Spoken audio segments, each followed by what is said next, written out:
Varicose వ్యాధితో బాధపడుతున్నారంట. తక్కువ ఖర్చుతో ట్రీట్మెంట్ కావాలి అనుకుంటే ఎవిస్ హాస్పిటల్ని సంప్రదించండి. నమస్తే, వెల్కమ్ టు సుమన్ టీవీ. ప్రస్తుతం మనతో పాటు ఉన్నారు స్టాక్ మార్కెట్ అనలిస్ట్ సుందరరామరెడ్డి గారు. నమస్తే సార్. నమస్తే అమ్మా. సార్, ఎన్నో రోజుల నుంచి వెయిట్ చేస్తున్నటువంటి పసిడి ధర మరి బంగారం ప్రియులకి షాక్ ఇచ్చిందని అనుకోవాలి. 1,00,000కి చేరువలో ఉంది. ఇంకా అంటే వెళ్ళిపోతుంది అంటారా, మళ్ళీ ఏమైనా బ్రేక్ డౌన్ చేస్తుంది అంటారా?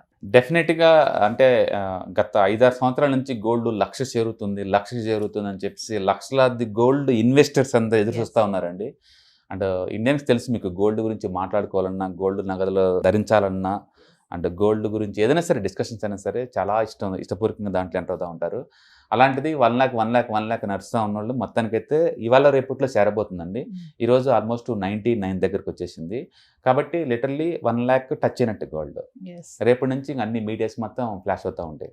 అయితే గోల్డ్ ఈ ట్రెండ్ ఇలానే కంటిన్యూ అవుతుంది అంటే కష్టం అండి. ఎందుకంటే లాస్ట్ 1 yearలోనే మోర్ దెన్ 30% వచ్చింది గోల్డ్. చాలా రేరు గోల్డ్ 30% రావటం అనేది. అంటే ఆ గోల్డ్ ప్రైస్ మూవ్ చూస్తే మనం ఆల్రెడీ రిసెషన్లో ఉన్నావేమో, వరల్డ్ మొత్తం టూ మచ్ అన్సర్టనిటీ ఉందేమో అనిపిస్తుంది. ఎప్పుడైతే ఈ ఉక్రెయిన్ రష్యన్ వార్ స్టార్ట్ అయిందో అప్పటి నుంచి సెంట్రల్ బ్యాంక్స్ మొత్తం వరల్డ్ వైడ్గా అంటే గోల్డ్ స్టోరేజ్ పెంచుకుంటూ బింజేసినాయండి. ఇండియా లాంటి ట్రెడిషనల్ కంట్రీస్ కూడా గోల్డ్ ఒక్కసారిగా ఎవ్రీ మంత్ 4-5 tons కొనటం బిగిన్ చేశారు. అట్లా వరల్డ్ వైడ్గా గోల్డ్ని బిగిన్ చేశారన్నమాట. అక్యుములేషన్ అంతా ఈ బ్యాంకర్స్ అందరూ. అటు ఇన్వెస్టర్స్ నుంచి డిమాండ్, ఇటు సెంట్రల్ బ్యాంక్ నుంచి డిమాండ్ వల్ల హ్యూజ్ గోల్డ్ మొత్తం షిఫ్ట్ అయిపోయింది అనమాట. దాంతో హ్యూజ్ డిమాండ్ వచ్చేసింది. అందుకని లాస్ట్ ఇయర్ బాగా పెరిగింది గోల్డ్ ప్రైస్. అంటే ట్రంప్ తీసుకున్న ఇప్పుడు ప్రతికూల సుంకాలకి తెరేసారు కదా సార్, బ్రేక్ చేశారు 90 days.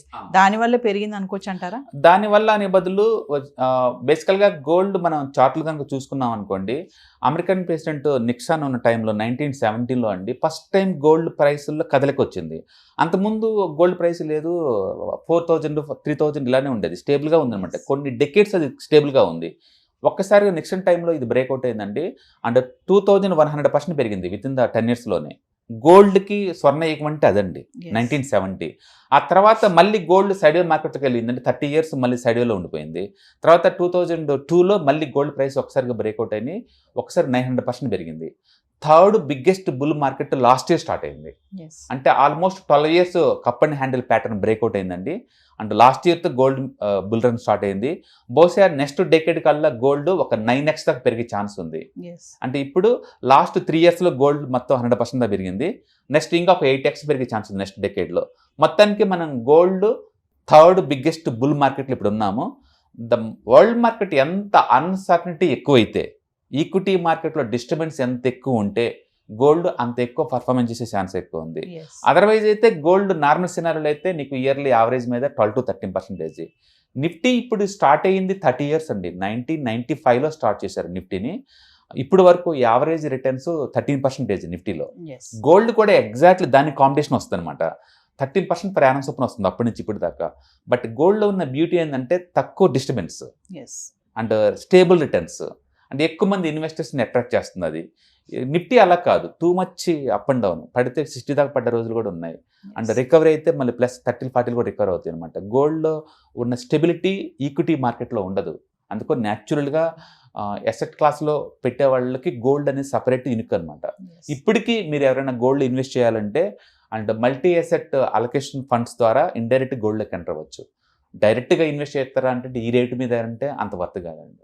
అంటే సార్ మామూలుగా అంతర్జాతీయ పరిస్థితుల ప్రభావం, వారే కానీ ఈ సుంకాలే కానీ ఇవన్నీ కూడా ఇంపాక్ట్ ఉంటుంది అంటారు పెరగడానికి, ఒకేసారి ఎంత పెరగడానికి? డెఫినెట్గా అండి. ఎందుకంటే చాలా మంది అనుకుంటారు ఇండియాలో మ్యారేజ్ సీజన్ కాబట్టి పెరుగుతుందేమో అనుకుంటారు, ఇండియన్స్ కొంటున్నారు కాబట్టి పెరుగుతుందేమో అనుకుంటారు.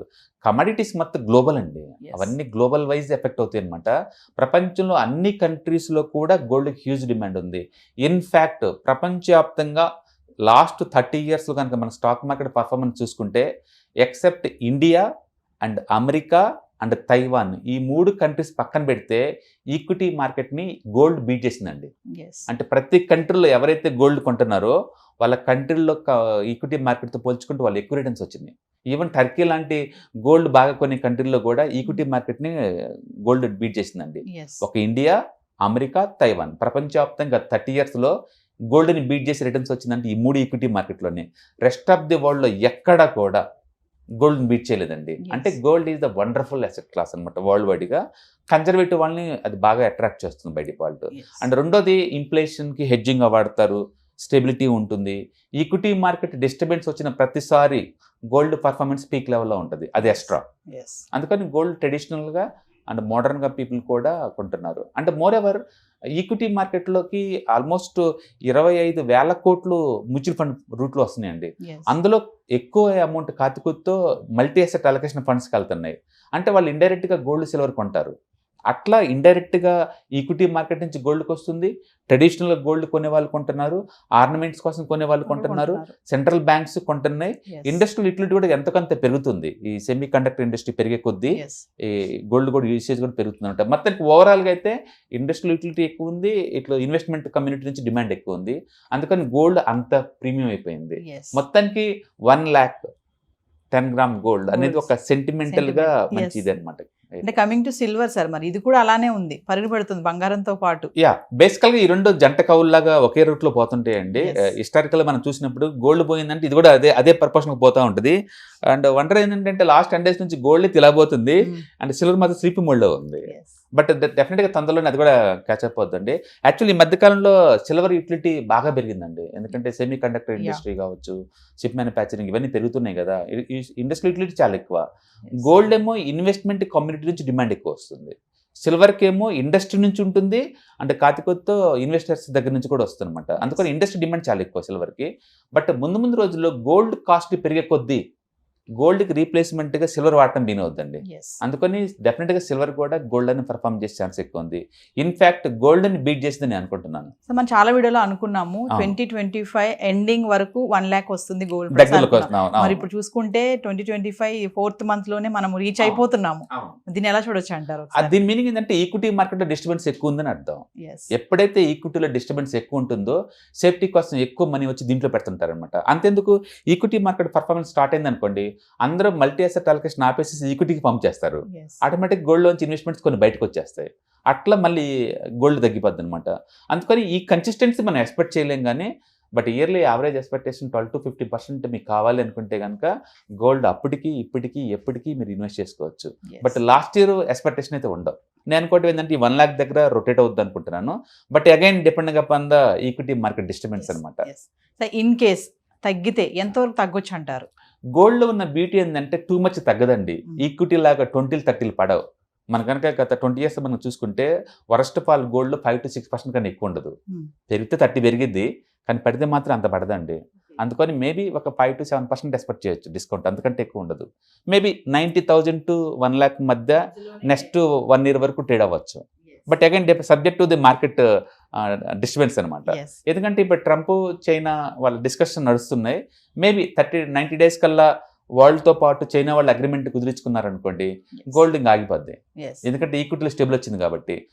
వారు ఇలాగనే కంటిన్యూ అయింది అనుకోండి, టారిఫ్ వారు, గోల్డ్ ఇంకా ముందు పోయే ఛాన్స్ కూడా ఉంది. ఏదైనా సరే గత 4 సంవత్సరాల నుంచి మనం గోల్డ్ చూసుకుంటే టూ మచ్ మూవ్ అవుతున్న విషయం క్లియర్గా అర్థమవుతుంది.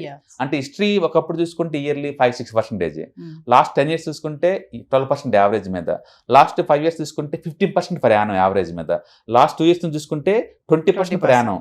రాను గోల్డ్ పర్ఫార్మెన్స్ పీక్ లెవెల్లో ఉందన్నమాట. ఇది ఎంతకాలం కంటిన్యూ అవుద్దో మనం చెప్పలేం కానీ, బట్ హిస్టారికల్ యావరేజ్ మాత్రం 12 to 15%. అంటే నిఫ్టీలో పెట్టేవాళ్ళు ఎంత రేటింగ్స్ ఎక్స్పెక్ట్ చేస్తారో గోల్డ్ నుంచి మనం అంత ఎక్స్పెక్ట్ చేయొచ్చు. 1959లో 10 గ్రాములు బంగారం ధర 100 రూపాయల దగ్గర నుంచి ఈ రోజు 1,00,000 వచ్చింది అంటే ఇట్స్ వండర్ అని అనుకోవాలి. బట్ ఇందులో ఉన్న వింత ఏంటంటే ప్రపంచంలో గోల్డ్ ఎక్కువ ఉంది ఇండియా వాళ్ళ దగ్గర. అది 100 రూపాయల దగ్గర వాళ్ళు అమ్మరు, 1,00,000 రూపాయల దగ్గర వాళ్ళు అమ్మరు. అందుకని పెరిగింది అని చెప్పి మురిసిపోవటమే తప్ప నిజంగా ఇన్వెస్ట్మెంట్ వాల్యూని వాళ్ళు ఎంజాయ్ చేస్తారంటే చేసేది ఏముండదండి. అందుకని నిజంగా మీరు ఇన్వెస్ట్మెంట్ కోసం గోల్డ్ పెట్టుంటే కనుక ఎంతకంత లిక్విడిటీ చేసుకోండి, ఎంతకంత క్యాష్ ఫ్లో ఉంటుంది. బట్ ఒరిజినల్గా ఆర్నమెంట్ ఫార్మేట్లో మీకు ఎంత రేటు పెరిగినా తగ్గినా ఎలాంటి యూసేజ్ ఉండదండి. బట్ అన్ఫార్చునేట్లీ ఇండియాలో ఎక్కువ మంది అది ఆర్నమెంట్ రూపంలో స్టోర్ చేస్తారు కదా తప్ప దాని ద్వారా మనీ మేక్ చేయటం ఉండదు అనమాట. అసెట్ అంటే క్యాష్ ఫ్లో, అది ఎంతకంత క్యాష్ ఫ్లో నీకు జనరేట్ చేస్తూ ఉండాలి కనీసం అప్పుడప్పుడన్నా.